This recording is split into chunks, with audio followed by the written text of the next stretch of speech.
If you read a newspaper, I can tell you, for every article written, I can tell you the family background of the person that wrote the article.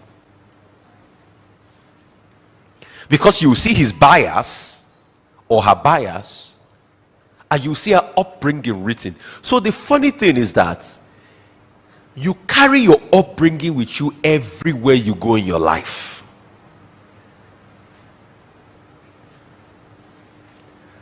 I know a man in his 50s that before he says anything, he will tell you that my father said. You know what that means? His father had a phenomenal impact on his life. And I know that man. He lived till his 90s, 100s, till he dies. He will constantly quote, my father said. That's to show you the impact of what parents carry with them everywhere they go. But they don't get it. They don't understand it. Because they don't know. And because they don't make conferences like this important to them. If we put on the banner that we're going to share money today, this place will be full up, isn't it? Isn't it? Yeah, people want to come and pick money. 15,000. Isn't it? 20,000. You pick it and put it in your pocket. That will give you a meal for 5 days. After 5 days, what next? It is the values that keep you going on in life. It is not the inheritance of your parents that you inherit. It is the values that they give you that you inherit.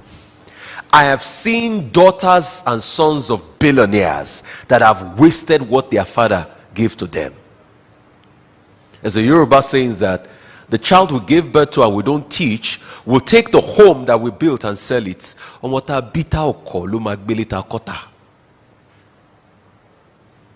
So what are we doing? We are giving birth to children and we think everything is about money. Yes. But if everything was about money, I'm sure the richest man in Babylon will still be alive today. Because he was rich and he'll be able to buy life. You see, you know why I don't respect rich people?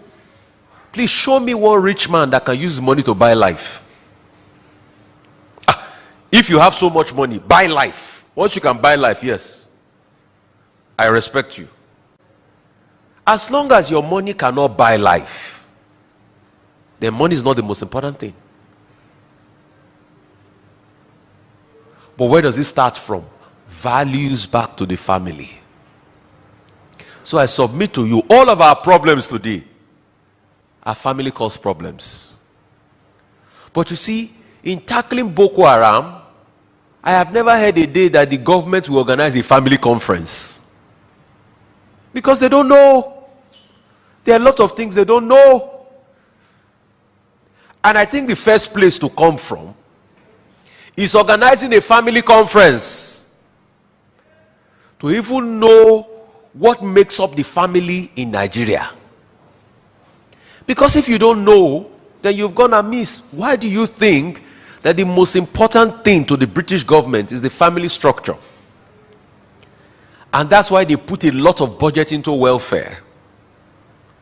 That's why they say for every child you give birth to, because we want the child to grow up in a society and allow the child believe that the society works, they give £200 to £300 for every child per month. Why are they doing that? Because they know that if you raise malnourished children, if you raise bad children that don't have the care and the support needed, their society will be destroyed. So the reason why they are giving their money is not for you as the parent, is to secure their own society. But you see, one too many times in our own part of the world, we leave the family aside. Over the years, we've had government that doesn't even understand the essence and the importance of family. So we allow children to be given birth to indiscriminately. We allow all sorts to happen, but we forget that this is the principal coordinating factor of our national life. You want to know the national life of an average Nigerian? Go to his family. They say people are trolling people on social media. They are abusing people. There's cyberbullying. Sex tape is leaking here and there. Is that not an average Nigerian family? What are the conversations that go on in an average Nigerian family?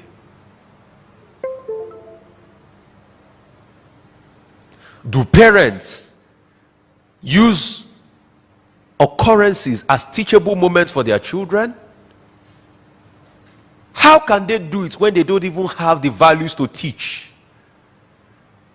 Can you give what you don't have?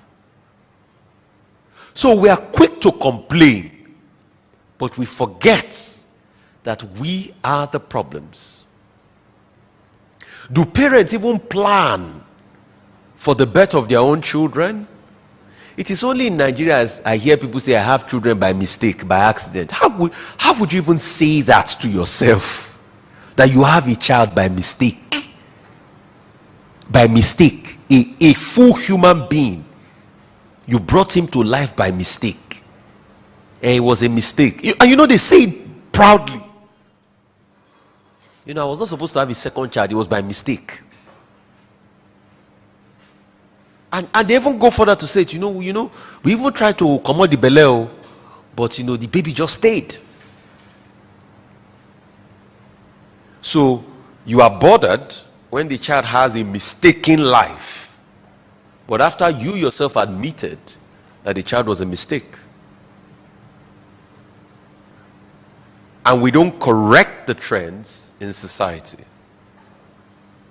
So my submission here is that we must have more parenting conferences. And this is the most important place we should all be at this point in time. Because we are losing a nation.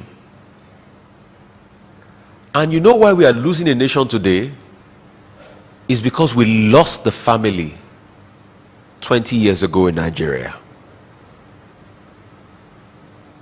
And you see, when you lose the family, it will take years before you start seeing the cascading effects.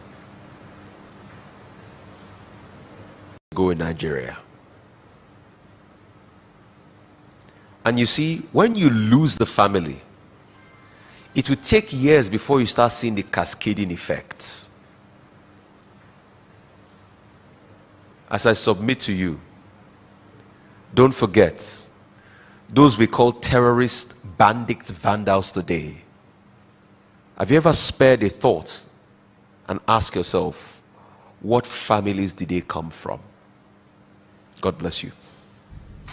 The sad reality is that we shouldn't expect anything to change.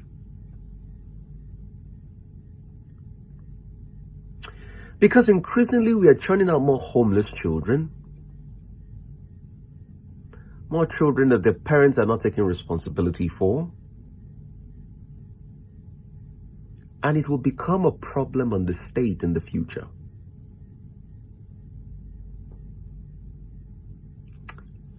I am saying this. Let it be said that I said it.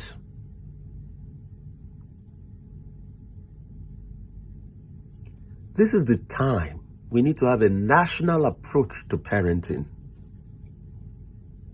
We need to go back to the parenting structure that saved our country. Even if it's to have a welfare system for families, I bet this is the time to do it. Even if it's to fund more education and social welfare, at least to be able to stabilize the heat and the economic pressure. You see, because until we fix our economy, which might take another couple of years, We need to be able to set up a social structure in place that stabilizes the structure, at least to allow for every child have a quality education.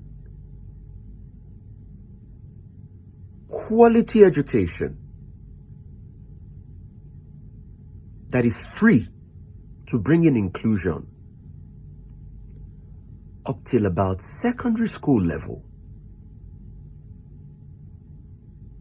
and probably incorporate an apprenticeship training so that when they leave, even if they don't go to university, they will have a skill, and that skill can be traded in the marketplace.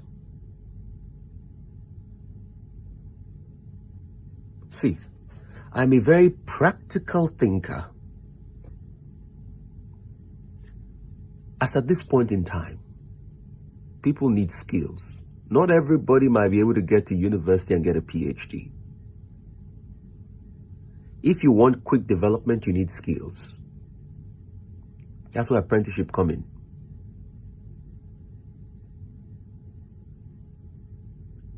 This model I'm saying has been practicalized. When Finland wanted to come out of the economic doldrums in the early 90s, this was what they did. They set up what they call polytechnics, that people got degrees and skills in about 3 years after high school that got them prepared for the industries that were coming up. So while we spur foreign investment, let us churn out a lot of more people with skills that can fill up those roles. Then this can remove the economic pressures on family. And I know it's not sustainable being free, but we will have to make it free to cover up for lost time. Then even when we are going to make it paid for, it needs to be subsidized.